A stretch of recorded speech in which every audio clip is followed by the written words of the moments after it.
जश्न 26 में एक बार फिर आपका स्वागत है।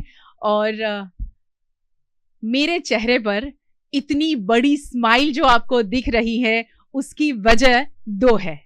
एक, आज का बड़ा दिन, और दूसरा हमारे वडोदरा शहर के वीवा ब्रदर्स हमारे स्टूडियो में आ चुके हैं। मैंने पहले ही आपको बता दिया है। और ये स्माइल की वजह एक और भी है। वडोदरा शहर जाना जाता है कलाकारों के नाम से और क्रिकेटरों के नाम से, है ना। और अब जाना जा रहा है, पूरे विश्व में छा चुका है, फूड में जो चैलेंज करते हैं ऐसे वीवा ब्रदर्स के नाम से भी। क्योंकि उसकी एक बहुत बड़ी वजह है, पता है? क्योंकि विश्व से बहुत ज्यादा बड़ी संख्या में लोग वीवा ब्रदर्स की चैनल को देखते हैं। 4.48 मिलियन सब्सक्राइबर है। आप सोचिए, मुझे बोलने में इतना ज्यादा जोर लगाना पड़ रहा है। सोचिए उन्होंने इस जर्नी को सफल बनाने के लिए कितना ज्यादा काम किया होगा। उनकी जर्नी कितनी इंटरेस्टिंग होगी, है ना। और इसीलिए उनकी कहानी जाननी है, आज हमें उनकी जर्नी जाननी है। और जब कोई भी सफल व्यक्ति के साथ हम बात करते हैं तो उनकी कहानी बिल्कुल शुरू से शुरू होती है। तो मैं भी शुरू से शुरू करने वाली हूँ। विश्व, आपसे जानेंगे ये कैसे शुरू हुआ, वीवा ब्रदर्स का ये जो फूड चैलेंज चैनल है, ये कैसे शुरू हुआ? देखो, फूडी तो मैं पहले से हूँ, बचपन से मैं फूडी हूँ। हाँ, फूडी और खाना खाने का तो मुझे बहुत पहले से अच्छा लगता था और भाई को भी अच्छा लगता था जी। लेकिन ये जो चैनल की शुरुआत है जी, वो एक आइडिया से हुई, क्योंकि फॉरेन में ना ये एक स्पोर्ट्स है, फूड चैलेंज करना जी जी। तो बहुत सारे ऐसे बड़े बड़े इवेंट्स बाहर होते थे जी, लेकिन ये हमारे इंडिया में ऐसा कुछ ट्रेंड नहीं था। और स्पोर्ट्स में ऐसा इंडिया में किसी को पता भी नहीं था कि ये ऐसा फूड चैलेंजेस की भी एक स्पोर्ट है ऐसा जी जी जी। और फिर मैंने सोचा कि भी बाहर तो ये सब चल रहा है, लेकिन हमारे इंडिया में कोई नहीं कर रहा है। ओके, तो फिर मैंने सोचा थोड़ा बहुत और फिर मैंने चैनल स्टार्ट कर दी। और तब मैं ही अकेला फूड चैलेंजेस करता था, लेकिन थोड़े सब्सक्राइबर्स गेन हो गए। फिर मैंने भाई को भी बोला कि अब हम दोनों स्टार्ट करते हैं। तो फिर मैंने और भाई ने मिलके फिर ये चैनल की शुरुआत की। हाँ। और ये शुरुआत इतनी शानदार रही, जैसे आज VNM TV का शानदार 27वें साल का सफर शुरू हो रहा है। तो इनकी जर्नी की शुरुआत भी आप लोगों ने 2018 में शुरू किया था। 2017 में ये जर्नी शुरू हुई थी। और इस जर्नी में अभी तक 200 से ज्यादा आप चैलेंजेस कर चुके हैं, है ना? 200 से भी बहुत ज्यादा। अच्छा, 200 आंकड़ा तो बहुत कम है सर। बहुत कम है। हाँ।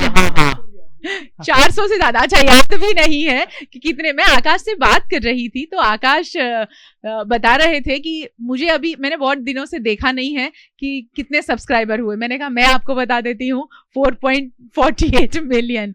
अच्छा, जैसे ये वीवा ब्रदर्स फूड चैलेंजेस में तो माहिर है।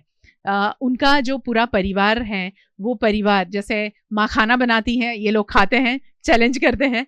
पिताजी पर्यावरण प्रेमी है। और पर्यावरण की बात करूं तो आकाश, मैंने एक वीडियो देखा था, आप माइक ले लीजिए और ऐसे माइक रखिएगा ताकि थोड़ी अच्छी आवाज आए। मैंने वो वीडियो देखा, उसमें पापा एक पौधा लगाने जा रहे थे जी, बिल्कुल, है ना। और कह रहे थे कि मैं लोगों के लिए, पंछियों के लिए, पक्षियों के लिए ये पौधा लगा रहा हूँ। वो क्या पौधा था और क्या कहानी है, कुछ बताइए। पापा को ना अभी पिछले कुछ टाइम से है ना, पापा की ना पहले से ऐसा है जी कि नेचर के साथ बहुत ही जुड़े हुए हैं।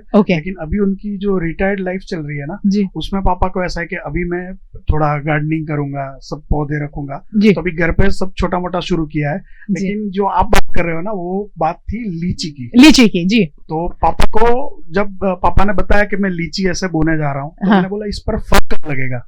तो पापा ने बोला इसको तो शायद 10 साल भी लग सकते हैं, 15 साल भी लग सकते हैं जी। तो मैंने बोला फिर ये लगा तो फिर हम खाएंगे कैसे? हाँ। तो पापा बोलते हमारा कुछ टेंशन, लेकिन ये इसको मैं जाकर रोड के डिवाइडर पर या ऐसे ही कहीं पर बो दूंगा, तो कल जाके जब भी उगेगा तो लोग खाएंगे और लोग मजे करेंगे। क्या बात है, क्या बात। पापा का सब ऐसा ही रहता है कि काम करना है, फिर उसका फल किसको भी मिले वो मैटर नहीं करता। बहुत बढ़िया। अच्छा, ये आपने फूड चैलेंजेस तो आपने कहा कि स्पोर्ट्स जो विदेशों में ये इसे स्पोर्ट्स ही माना जाता है, तो आपने मम्मी खाना बनाए, घर में जो डिश बन रही है वो बड़ी बड़ी मात्रा में बनता है और उसके ऊपर चैलेंज आपने शुरू किया, ये ख्याल कैसे आया कि घर में ही ये खाना जो बन रहा है उसी से ही करें ये चैनल की शुरुआत? देखो, अभी मम्मी का हाथ का खाना तो सब बच्चों को अच्छा लगता है, ये बात है। तो ये मेरे अंदर भी थी कि नहीं, अभी मम्मी खाना बनाए अच्छा, हाँ। और फिर उसकी मैं चैलेंज करूं जी। हाँ, तो मैं वही था कि ऐसा कुछ थोड़ा यूनिक भी हम थोड़ा लाए चैनल में कि सबको देखने में भी अच्छा लगे, हाँ। और हमको भी अच्छा लगे मम्मी का हाथ का खाना जी। तो बस यही था मेन कि मम्मी का हाथ का खाना हम खाए और फिर चैलेंज करें उसकी जी। और दूसरा एक मेन चीज जी, जब है ना चैनल स्टार्ट करते हैं ना, हाँ, हम स्टार्ट करते हैं जी, तो हमारा बजट का भी एक इश्यू रहता है। तो अगर पहले से, जैसे हम अभी 5 स्टार से ऑर्डर करते हैं, हाँ, या इधर उधर से मंगवाते हैं जी, पहले से करते हैं ना, तो फिर चैनल हो चुकी है हमारी, फिर तो उससे अच्छा है कि घर का खाना हम ले लेंगे, तो हाँ, फिर उतना पैसा भी नहीं लगेगा, हाँ, और हमको अच्छा मिलेगा और सबको यूनिक देखने को मिलेगा, जो हमारी मम्मी की क्रिएटिविटी है, क्योंकि मम्मी खाने बनाने के मामले में इतनी माहिर है, अगर कोई भी मेरे मम्मी का हाथ का एक बार खा लेता है ना जी, तो फिर वो चीज दूसरे के हाथ की उसको अच्छी नहीं लगती। अब यहाँ मैं एक बात बोलूं, ये गुजराती भाई है, गुजराती भाई देखा है ना, गुजराती का कैलकुलेशन आप देखिए कि कुछ भी शुरुआत करनी है तो इन्वेस्टमेंट के तौर पर बहुत ज्यादा इन्वेस्ट नहीं करना है, घर में जो राशन भरा हुआ है बस वो इन्वेस्टमेंट है ना जी, बिल्कुल। ये गुजराती भाई और वैसे भी भाई वीवा ब्रदर्स। क्रिएटिविटी की बात करें तो मुझे ऐसा लग रहा है, जितने मैंने आपके वीडियोस देखे आपके चैनल पे, क्रिएटिविटी में आपको कोई बीट नहीं कर सकता, ऐसा मुझे लग रहा है। आप क्या सोचते हैं, इतनी ज्यादा क्रिएटिविटी ये कहाँ से आते हैं आइडियाज? जैसे अभी आपने ही जिक्र किया, वही मेरा सवाल था कि होटल से, रेस्टोरेंट से, ढाबा, सारी चीजों के फूड को आप एक्सप्लोर करते हैं, टेस्ट करते हैं, लोगों को बताते हैं कि ये खाना अच्छा है, ये क्वांटिटी ज्यादा है, ये सारी चीजें, तो ये आइडिया कैसे आया? और इसमें खर्च भी होता है, तो फिर अर्निंग बहुत बढ़ गई है। ऑनलाइन इनकम का है ना, ऐसा फिक्स नहीं रहता है कि चलो इस बार इतनी मिली तो नेक्स्ट मंथ इससे ज्यादा ही मिलेगी, तो वो चीज में ना हम कुछ बोल नहीं सकते, क्योंकि वो कभी कम कभी ज्यादा वो चीजें चलती रहती है। लेकिन मेन चीज आपने जो पूछा कि ये मतलब खाना का किस तरीके से ये डिफरेंट करते हो, तो अभी हम ज्यादा खा सकते हैं, स्पीड में खा सकते हैं, वो तो सबको एक बार बता दिया हमने, तो वो चीज तो सबको पता चल गई। अभी वो एक ही चीज हम इतने सालों तक कैरी करते रहेंगे तो देखने वालों को भी उतना मजा नहीं आएगा, एक तरीके से वो लोग बोर हो जाएंगे और हमको भी उतना मजा नहीं आएगा वो चीज करने में। तो फिर हमने सोचा कि अभी इसके अंदर फन एलिमेंट डालते हैं, तो सबसे पहले हमने पनिशमेंट की शुरुआत की कि जो हारता है उसको कुछ ऐसी पनिशमेंट देंगे। फिर उसके बाद अभी पूरी वीडियो के अंदर हम इतने मजे करते हैं और सबको इतने मजे करवाते हैं ना कि देखने वाले पेट पकड़कर हंसते भी जाते हैं और खाते भी जाते हैं साथ में। वो एक चैलेंज मुझे बड़ा ही खतरनाक लगा था कि गुलाब जामुन के ऊपर मिर्ची डाल के खाना, हरी मिर्च खाना। माय गॉड, आपने देखा ही होगा, क्योंकि मुझे पता है कि जब 4.48 मिलियन सब्सक्राइबर है तो आप बहुत सारे लोग होंगे जिन्होंने ये सारा वीडियो देखा होगा, मगर जब मैंने देखा तो मुझे ऐसा लगा माय गॉड ये कैसे हो सकता है, और वो भी जब इतनी बड़ी डिश खाकर, वो चैलेंज में इतना सारा खा लिया है, उसके बाद में ये खाना बड़ा मुश्किल हो जाता है। विश्व, आपने वो खाया था, बताओ। अभी हम हारते हैं तो फिर भुगतना भी पड़ता है ना और यही मजा है हमारे सारे चैलेंजेस की। क्या बात है, क्या हाँ, बात है। तो एक डर भी रहता है ना कि अगर हम हार गए तो फिर पनिशमेंट भी हमको भुगतनी पड़ेगी जी। हाँ, तो मैंने एक ये डर रहता है, और मजा भी उतना आता है कि अगर मैं जीत गया तो फिर भाई को पनिशमेंट मिलती है, तो वो देख के मुझे भी बहुत मजा आता है भाई को तड़पते हुए देखकर भाई को मजा आता है। मुझे ना एक बात और आपके चैनल पर दिखी, जो भी आप खाते हो बड़ी बड़ी डिश होती है, बिग डिश। माय गॉड, ये इतना ज्यादा खाना, यानी मेरे तो सोच के बस की बाहर की बात है क्योंकि मैं तो सोच भी नहीं सकती, क्योंकि मैं तो इतना सा खाती हूँ, दिखती बड़ी हूँ, खाती इतना ही हूँ। तो इतना ज्यादा खाना कभी आपके लिए नुकसानदेह साबित नहीं हुआ? कभी कोई ऐसी तकलीफ हुई हो, ऐसा कुछ, कोई ऐसा वाक्य बताइए। ज्यादा खाने से तो कभी भी दिक्कत नहीं होती, पर्टिकुलरली ब्राह्मण को, क्योंकि वो लोग बने ही खाने के लिए है। लेकिन लाडू नु जमण याद छे? जी वही मैं बोलने जा रहा था कि ज्यादा खाने से ब्राह्मण को तो कभी दिक्कत नहीं होती, लेकिन एक ऐसी चैलेंज थी जिसमें सच मतलब सीरियस कुछ दिक्कत नहीं थी, लेकिन वो चीज करने के बाद हमको ऐसा फील हुआ था कि ये हमने गलत पंगा ले लिया। एक चिप आती है, सबको पता है कि उसके ऊपर है ना, एक ऊपर मिर्ची का जो पाउडर वो स्प्रिंकल किया होता है, और वो जो मिर्ची है ना वो वर्ल्ड की सबसे स्पाइसीएस्ट है। तो वो अब समझो उसकी एक चिप खाओगे ना तो वो 100 या कुछ 100 चिलीज के बराबर है, सिर्फ एक चिप। तो वो हमने 6 खाई थी दोनों ने मिलकर। आप एक भी नहीं खा सकते, एक क्या इतना टुकड़ा भी छोटा सा नहीं खा सकते उसका, मतलब नॉर्मल कोई भी। वो हमने 6 खाई थी, 3 मैंने 3 विश्वा ने। और वो खाने के बाद फिर हमारी जो हालत हुई थी, चैलेंज तो खत्म हो गई, लेकिन उसके बाद 2-3 घंटे तक पेट में जो जलन हुई थी ना, वो बहुत खतरनाक था। जैसे वो खतरों के खिलाड़ी वाली जो बात हो जाती है ना, वो महसूस कर रही हूं मैं कि कुछ करना है और कुछ बड़ा करना है तो उसके लिए चैलेंजेस बहुत सारे होंगे। और ये जो कर रहे हैं विवाह ब्रदर्स, वो चैलेंज, फूड चैलेंजेस तो है ही, फूड चैलेंज के साथ साथ में उनके लिए बहुत ज्यादा दूसरी चैलेंजेस भी शुरू हो जाती हैं, मुझे ऐसा लग रहा है। अब विश्व, आप थोड़े से पतले हो भाई से, है ना? आप भी यही महसूस कर रहे होंगे, तो गायत्री ये सवाल क्यों नहीं पूछ रही है? इतना सारा खाना, तो वर्कआउट भाई नहीं करते होंगे ऐसा लग रहा है, और आप वर्कआउट करते हो, इतना सारा खाना पचाते कैसे हो? देखो, वर्कआउट करने की जब बात होती है ना, तब मैं रेगुलर वर्कआउट पहले मैं करता था, अभी भी करता हूँ, लेकिन बीच बीच में अभी कुछ काम आ जाता है तो अभी छूट जाता है। लेकिन वर्कआउट की बात आती है ना, तो मैं करता हूँ, लेकिन भाई नहीं करता है। भाई का काम है दिमाग से सोचना बस। ये पता है आपको, खाना बहुत ज्यादा खाकर, वर्कआउट नहीं कर कर शरीर कभी नहीं बढ़ता है, दिमाग से काम कर कर बहुत शरीर बढ़ता है भाई, बहुत जोर पड़ता है यहाँ पर।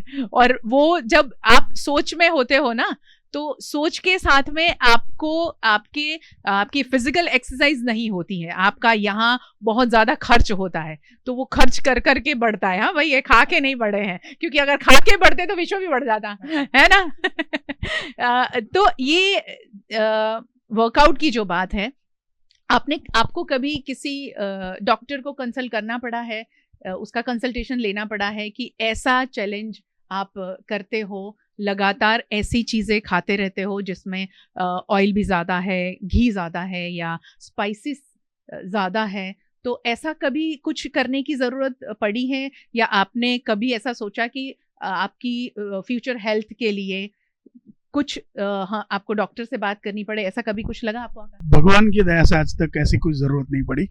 और एक दूसरी चीज कि ये जो ईटिंग चैलेंजेस है, जो कॉम्पिटिटिव ईटिंग बोलते हैं, वो इनिशियली हम बहुत करते थे ये चीज को, क्योंकि इंडिया में नया था ये चीज। और फिर धीरे धीरे करके वो चीज हमको जब पता चली कि हमारा देखकर बहुत सारे लोग ऐसा कर रहे हैं, और दूसरे बड़े लोग करते हैं, उससे हमको कोई प्रॉब्लम नहीं है, लेकिन छोटे छोटे बच्चे भी ये चीज स्टार्ट कर दे रहे हैं। मतलब हमारा देखकर छोटे छोटे बच्चे अपनी यूट्यूब चैनल खोल रहा है, और फिर वो ऐसे हमारी तरह ज्यादा खाने का ट्राई कर रहा है। तो वो चीज हमको लगा कि जब ये हमारा देखकर सब लोग इन्फ्लुएंस हो रहे हैं और ये चीज कर रहे हैं, तो फिर वो चीज हमने ना थोड़ी थोड़ी कम कर दी, क्योंकि हर एक का शरीर सबके जैसा, मतलब सबका अलग अलग रहता है। जो चीज हमको अफेक्ट नहीं करती, शायद वो चीज दूसरों को बहुत ज्यादा अफेक्ट करे। तो इसीलिए हमने ये चीज अभी थोड़ी थोड़ी कम कर दी है। बहुत सारे लोगों का ऐसा भी अभी बोलना है कि वापस आप पहले जैसी जो कॉम्पिटिटिव ईटिंग करते हो वो वापस करो, लेकिन यही एक चीज हम सोच कर कम कर रहे हैं, क्योंकि हमारा देखकर बहुत सारे लोग ऐसा करेंगे और हमको तकलीफ नहीं हो रही, लेकिन शायद किसी को उसकी वजह से तकलीफ ना हो। तो अभी हम थोड़ा फन एलिमेंट डालकर फूड कंपेयर करते हैं, जिससे बाकी सारे लोग की रियल लाइफ में वो चीज अफेक्ट करे। समझो 2 प्रोडक्ट हम कंपेयर करेंगे, उसमें से कौन सी अच्छी है या कौन सी महंगी है, फिर भी नहीं अच्छी है, तो वो चीज बताएंगे तो लोगों की मतलब वो लाइफ में वो चीज को रिलेट कर पाएंगे, और वो चीज अगर खरीदने जाएंगे तो फिर सोचेंगे अच्छा विवाह ब्रदर्स ने ये बोला था, तो चलो ये ट्राई करते हैं, या फिर ये इतने ज्यादा पैसे खर्च कर कर नहीं मजा आ रहा है तो ये छोड़कर हम ये ट्राई करेंगे, तो लोगों को उससे थोड़ी हेल्प भी मिल जाती है और साथ में हम मजाक मस्ती करते रहते हैं वीडियो में। तो हम ऐसे चेंजेस लाते रहते हैं हमारे कंटेंट में। ऐसा नहीं है कि हम ज्यादा क्वांटिटी में और स्पीड में पहले से खाते थे तो अभी भी वही चीज कर रहे हैं, बीच में छोटा मोटा ऐसा कुछ आ जाता है। बाकी हम अभी ट्राई ऐसा कर रहे हैं कि लोगों की लाइफ में ज्यादा वो हमारे कंटेंट से रिलेट कर पाए, तो हम ऐसा कंटेंट क्रिएट करने का ट्राई कर रहे हैं अभी। ये तो ऐसी बात हुई कि जब भी कोई भी स्टंट वाला वीडियो कोई बनाता है मूवी में या किसी एड में, स्पेसिफिकली लिखा जाता है कि आप ये इसे घर पे ट्राई न करें, तो ये वीवा ब्रदर्स वही कह रहे हैं कि आप इसे ट्राई न करें, क्योंकि आपका आकाश और विश्व जैसा जो डाइट सिस्टम है और पचाने की जो शक्ति है वो उनके जैसी शायद आपकी न भी हो, आप तकलीफ में आ जाए। तो सोचिएगा, इन्फ्लुएंसर का जो काम है वो अपनी कला को दिखाने का काम है। उनसे इन्फ्लुएंस में हमें जरूर रहना है, उनसे सीखना है, मगर साथ साथ में ये भी हमें सोचना होगा कि क्या हमारे शरीर को, क्या हमारे माहौल को, क्या हमारे बजट को वो सूट करता है या नहीं, क्या हम वो सारी चीजें कर पाते हैं या नहीं। अमिताभ बच्चन जी इतना अच्छा बोलते हैं, अब मैं सोचूं कि उनकी तरह ही बोलूं, अब मैं तो नहीं बोल पाती हूँ यार, तो ऐसा नहीं हो सकता ना, सब लोग ऐसा नहीं बोल सकते। तो बस उसी तरह जो भी आप करें, इन्फ्लुएंसर का अगर आप में कुछ भी इन्फ्लुएंस हुआ है तो उसे सोच समझ कर उस काम में आगे बढ़ें। और ये आप सोचिए कितनी बड़ी बात है, आकाश और विश्व ने ये बात सोची कि हमें जो फॉलो करते हैं उससे कोई भी प्रकार का नुकसान ना हो। ये बहुत बड़ी बात है। और वडोदरा शहर को कहा जाता है ना संस्कारी नगरी, बस यही संस्कार है। शूटिंग और एडिटिंग की अब बात करते हैं। क्या लाजवाब शूटिंग भी होता है, एडिटिंग भी होता है। ये आप लोग खुद करते हैं, टीम तैयार की है, एडिट कौन करता है? क्योंकि आकाश से जब मैं बात कर रही थी तो आकाश ने कहा रात भर काम करते हैं। सोचिए, ये खाली खाने का काम नहीं है, ये खाने के बाद वाला काम है, वो बहुत बड़ा काम है जो आप तक पहुंचाना होता है। उसके बारे में कुछ बताइए आकाश। जी बिल्कुल, एडिटिंग में सबसे ज्यादा टाइम लगता है और शूट करते हैं तो समझो आप 10-15 मिनट 20 मिनट की जो वीडियो देखते हो वो शूट करने में भी, आपकी तो चैनल है, आपको तो हमारे से ज्यादा नॉलेज होगा इस चीज में, तो वो तो टाइम लगता ही है, लेकिन एडिटिंग में बहुत टाइम जाता है। और जो वीडियो आप देखते हो उसके जो थंबनेल होते हैं जो अट्रैक्टिव, जिससे वीडियो आपको क्लिक करके ओपन करने का मन होता है, वो सारा क्रेडिट विश्व का जाता है, क्योंकि विश्व सारे थंबनेल खुद एडिट करता है और वीडियो मैं एडिट करता हूँ। तो हम दोनों भाइयों ने ना ऐसा काम, क्या बोलते हैं, बांट दिया है। और शूट भी हम खुद करते हैं और हेल्प उसमें हमारी मम्मी की लगती है, तो मम्मी कैमरा ऑपरेट करती है और हम दोनों शूट करते हैं। बाहर से कोई भी, घर से बाहर का बंदा कोई भी नहीं है। अभी मेरी वाइफ है तो वो भी सपोर्ट करती है हमको शूट में। तो बाकी का जो बिहाइंड द सीन्स रहता है जो सारा, वो सारा मम्मी हैंडल करती है और मेरी वाइफ भी साथ में हेल्प करती है। और बाकी का जो एडिटिंग वगैरह का रहता है वो हम दोनों भाइयों का।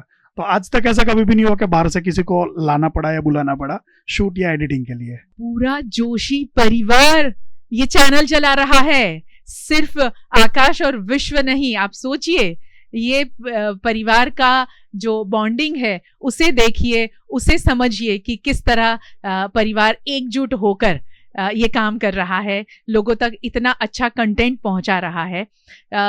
आपने कहा एडिटिंग और वीडियो वगैरह आप खुद ही करते हैं, थंबनेल पर बहुत अच्छा काम होता है। सोशल मीडिया इन्फ्लुएंसर बनना और सोशल मीडिया का नॉलेज होना, ये दोनों बहुत अलग बात है। क्योंकि सोशल मीडिया पर कोई भी आता है, कोई भी कुछ भी वीडियो बनाकर पोस्ट कर देता है, वो एक बहुत अलग बात होती है। मगर उसे ज़्यादा से ज़्यादा लोगों तक कैसे पहुंचाया जाए, उसकी एक स्ट्रेटजी होती है। तो ये स्ट्रेटजी किसने पढ़ी है, कैसे? विश्व आपने या आकाश आपने? काम तो दोनों ही कर रहे हैं, तो थोड़ा मैं बताऊंगा, थोड़ा विश्व बताएगा। एक्चुअली इसमें क्या है, हम जब कंटेंट कोई क्रिएट करते हैं ना, मतलब सीरियस टॉपिक को लेकर, ऐसा नहीं है कि भाई हमारा छोटा बच्चा खेल रहा है तो उसका वीडियो बना के रख दिया, वो चीज़ अलग होती है। लेकिन जब भी कोई आप सीरियस मतलब किसी टॉपिक के ऊपर आप जाते हो और कंटेंट क्रिएट करते हो, तो आपको एक बार कुछ अपलोड करोगे ना, उसके बाद पता चलेगा थोड़े टाइम के बाद कि किस चीज़ में ज़्यादा रिस्पॉन्स आ रहा है, किस चीज़ में ऑडियंस को ज़्यादा मज़ा आ रहा है। और फिर उसके अकॉर्डिंग हम दूसरा प्लान करके करते रहते हैं। और बहुत सारी ऐसी भी चीज़ें होती है कि आज कौन सा मतलब अभी कौन सा टॉपिक गर्म चल रहा है, कौन सी फूड आइटम ऐसी है कि अभी बहुत ट्रेंड में चल रही है, तो वो सारी चीज़ों को ध्यान रख के करते हैं, तो उसमें फिर उस हिसाब से हम आगे बढ़ते हैं। इसके लिए कोई स्पेशल एजुकेशन नहीं लिया गया है, सोशल मीडिया के बारे में कोई ट्रेनिंग नहीं ली गई है? ऐसी कोई ट्रेनिंग नहीं, ऐसा कुछ हमने कोर्स किया है, लेकिन जो मेन हमारा प्रोडक्शन का जो सारा काम है, एडिटिंग का, तो जो सारे सॉफ्टवेयर जो रहते हैं वो सब तो हम बहुत सालों से यूज करते आए, क्योंकि भाई को भी जो सॉफ्टवेयर यूज करता है, जो भाई सॉफ्टवेयर जो यूज करता था वो भी बहुत सालों से यूज करता था, और मुझे भी वो चीज की नॉलेज थी, तो इसीलिए हम ये यूट्यूब चैनल हम स्टार्ट कर पाए। क्योंकि अगर सिर्फ वीडियोस का जो वीडियो शूट का जो काम रहता है ना, वो तो कोई भी कर सकता है, लेकिन बाकी का सारा जो काम रहता है, मेन एडिटिंग का, फिर थंबनेल एडिट करने का, फिर अपलोडिंग का, वो सारा कुछ भी थोड़ा बहुत नॉलेज होना चाहिए। तो ये सारा नॉलेज था हम दोनों के पास, तो इसीलिए हम ये चैनल स्टार्ट कर पाए और आज हम ये मुकाम पे पहुंचे। और जब ऐसी बात हो कि बस एक नया कुछ शुरू करना था, उसके बारे में नॉलेज इकट्ठा करना था, क्योंकि उसके बारे में कुछ पढ़ाई नहीं की गई है, कोई स्पेसिफिक ट्रेनिंग नहीं ली गई है, और इस मकाम तक पहुंचना ये बहुत बड़ी बात है।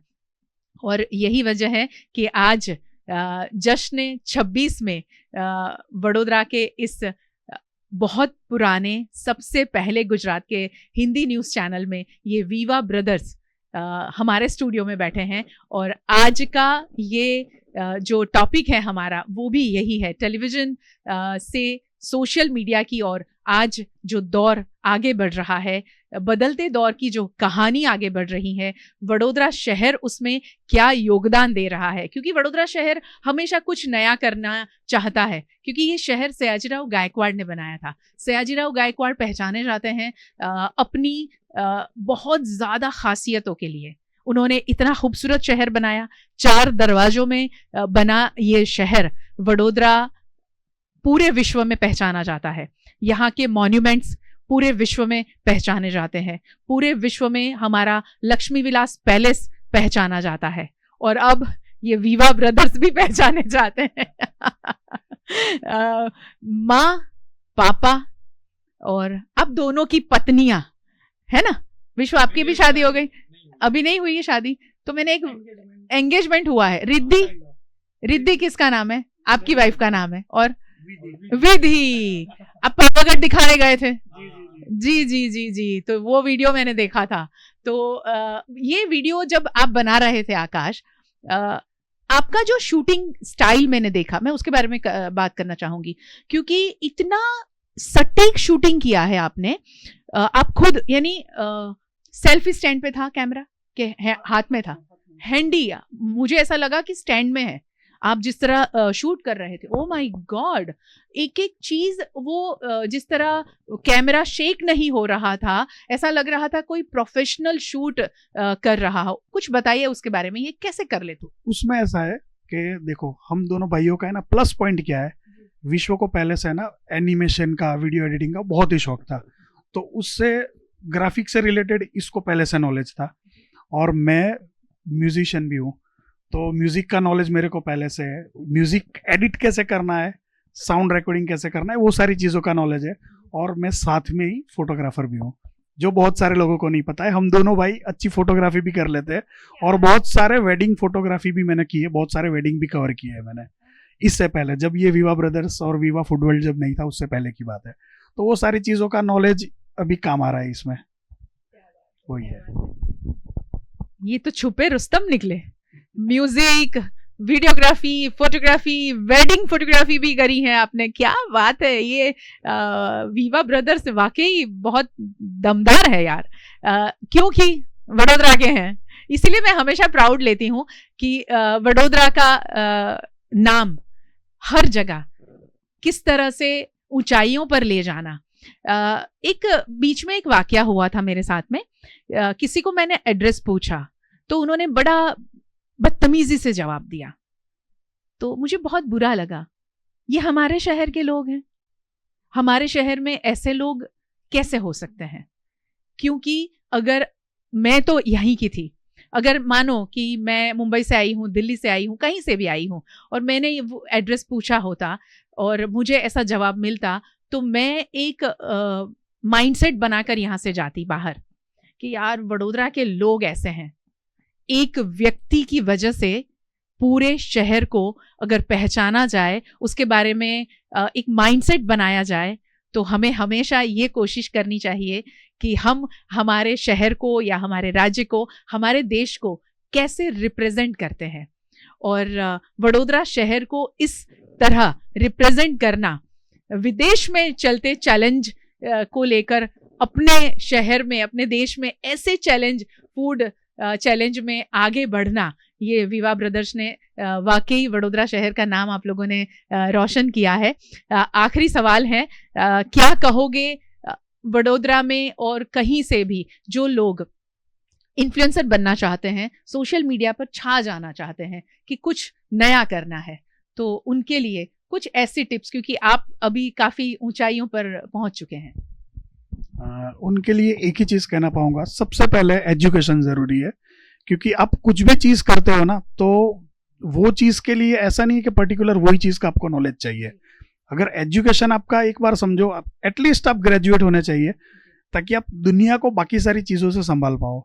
और एक चीज ये है कि ऐसा नहीं है कि यही चीज के पीछे पड़ते रहो और बाकी सारी चीजों पर ध्यान ना दो, क्योंकि आजकल है ना बहुत सारी जगह पर मैंने ऐसा देखा है कि एक दूसरे को देखकर सबको करना बहुत है, लेकिन फिर उसके चक्कर में बाकी की लाइफ में और फैमिली को क्या लॉस हो रहा है ना, वो सब नहीं देख रहे हैं। एक चीज के पीछे पड़ते हैं, फिर वो चीज अगर नहीं हो रही है और अपने अंदर वो चीज की लायकात है कि नहीं, वो सबसे पहले चेक करना है। तो अगर वो चीज समझ के और सोच के आप अगर एक डायरेक्शन में जा रहे हो सही नॉलेज के साथ और सही टेक्निक्स है, तो फिर थोड़ा टाइम शायद किसी को ज्यादा लगता है, किसी को कम लगता है, लेकिन सक्सेस मिलती ही मिलती है। मैं तो वही बोलना चाहता हूँ कि किसी का देख के मत करो, आपको जो करना है और आपका आइडिया सही है कि वो अच्छा है, तो बस उसके ऊपर ही आप लग जाओ, लेकिन किसी का देख के वो काम मत करो। अगर आपको कोई काम अच्छा लगा है तो बस आप सोचो उसके पीछे और फिर बस स्टार्ट कर दो, लेकिन किसी का देख के मत करना। बस वही आप चीज वो दिमाग में रखो तो आप बहुत आगे जाओगे। आकाश, आखिर में मम्मी पापा का जो आप लोगों को सपोर्ट मिला है, क्योंकि क्या होता है कि जब एक बच्चा अच्छा कमा रहा है, आकाश मुंबई में थे, है ना, म्यूजिक में अच्छा काम कर रहे थे, वहाँ से आके इस तरह से वीडियो बनाकर एक चैलेंज शुरू करना, और वो भी फूड चैलेंज, तो उसमें अगर परिवार सपोर्ट नहीं करता है, पेरेंट्स सपोर्ट नहीं करते हैं, तो बच्चा नहीं कर पाता है। ये बहुत बड़ी बात है, क्योंकि हर एक माँ बाप ये चाहते हैं, ऐसा नहीं मैं कहूँगी कि सिर्फ वो पैसों की तरफ देखते हैं, वो ये चाहते हैं, ये सोचते हैं कि हमारा बच्चा कहीं पीछे न रह जाए, उसका फ्यूचर और उसका करियर खराब ना हो जाए। इसीलिए पेरेंट्स शायद ये सोचते हैं कि आप इसमें देख लो आप अच्छा कर पाओगे या नहीं। तो आखिर में मम्मी पापा ने जो सपोर्ट किया है आप लोगों को, और इस कदर सपोर्ट कर रहे हैं, माय गॉड, मैं आपके वीडियोस देखती हूँ, इतना मजा आता है, उसके बारे में कुछ बता दीजिए। मम्मी पापा को थैंक यू कहना है तो क्या कहो? मम्मी पापा को थैंक यू तो शायद कितना भी बोलूं कमी होगा। हम दोनों भाइयों को इतना सपोर्ट किया है, और मैं जब पढ़ाई करता था, विश्व जब पढ़ाई करता था, तो मम्मी पापा का ऐसा नहीं रहता था कि आप सिर्फ पढ़ो, पढ़ाई तो जरूरी है, वो तो करना ही है, लेकिन उसके साथ में अगर आपको कोई हॉबी आपकी, जैसी मेरी म्यूजिक थी, विश्व की एडिटिंग वगैरह, वीडियो एडिटिंग वगैरह थी, तो कभी भी मना नहीं किया उसके लिए, और वो चीज़ ही आज हमको काम आ रही है।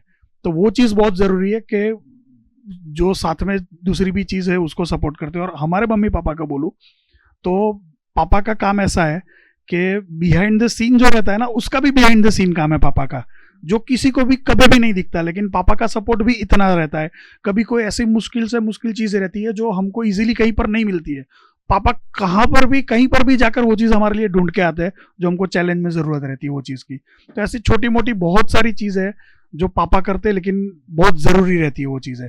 और मम्मी का तो सपोर्ट सबको पता है, नेशनल टेलीविज़न पर मम्मी, उसके सपोर्ट की वजह से, और हम जो आ रहे हैं और आपके साथ भी आज है, वो सब मम्मी पापा की वजह से ही है। मैंने कहा आखिरी सवाल है, मगर एक और सवाल मेरे दिमाग में आया। हम गुजराती हैं, वडोदरा से हैं, जैसे VNM हिंदी चैनल पहले से, यानी गुजरात का पहला हिंदी चैनल बना, आप लोगों ने हिंदी भाषा क्यों चुनी? क्योंकि विश्व पर छाना चाहते थे? हिंदी भाषा चुनने का रीजन मेन ये था कि देखो हम रीजनल लैंग्वेज में बनाते तो सिर्फ जो लोग गुजराती है वही हमारा कंटेंट देख पाते और समझ पाते, तो हमने हिंदी इसीलिए चूज किया कि समझो गुजरात से बाहर जो लोग हैं, जो दूसरे स्टेट से या फिर मतलब जो हिंदी समझ सकता है वो सारे लोग हमारा कंटेंट देख पाए। और सीधी बात है ना, गुजराती है तो दिमाग ज्यादा दौड़ाएंगे कि ज्यादा ऑडियंस किधर से आएगी और कैसे आएगी, तो बस उसी चक्कर में हम हिंदी में बनाते हैं। बाकी हम गुजराती भी बहुत ही, आपको पता होगा गुजराती तो सब अच्छा बोलते हैं, गुजराती में मजा भी ज्यादा आता है, क्रिएटिव माइंड भी ज्यादा दौड़ता है गुजराती में, लेकिन हिंदी चूज करने का यही रीजन था कि ज्यादा से ज्यादा ऑडियंस को अट्रैक्ट कर पाए हमारे कंटेंट की तरफ। क्या कहोगे आखिर में मम्मी पापा को लेकर? जैसे आकाश ने बताया कि उनको तो थैंक यू कम पड़ता है कहना जितना कहा जाए, क्या कहोगे मम्मी पापा को, अपनी ऑडियंस को जो आपके साथ में मिलियंस में जुड़े हैं? बस अभी जितना सपोर्ट हमारी ऑडियंस ने किया है कि वो लोगों को भी दिल से इतना थैंक यू सो मच कि बस ऐसे सपोर्ट करते रहना। और देखो अभी फैमिली हमारा ऐसा है ना कि ये हम दोनों तो अभी चैनल अभी मेन तो हम दोनों ही है कैमरा के आगे, लेकिन कैमरा के पीछे पूरी फैमिली है और फैमिली के बिना हम इतना आगे तो हम बढ़ नहीं पाते। तो वही भाई ने बोला ना कि मम्मी पापा को जितना भी थैंक यू बोला ना वो कम ही है हमारे लिए। तो बस हम ऐसा ही अभी सपोर्ट सारे फैमिली हमको करते रहे सपोर्ट, और बस हम ऐसे ही आगे बढ़ते रहेंगे। बहुत बहुत शुभकामनाएं, इसी तरह आगे बढ़ते रहो। और मैं भी आप सबको थैंक यू कहना चाहूंगी कि बस इसी तरह आप हमारे साथ हमेशा जुड़े रहें। एक छोटे से ब्रेक के बाद फिर वापस मिलते हैं म्यूजिक के साथ में।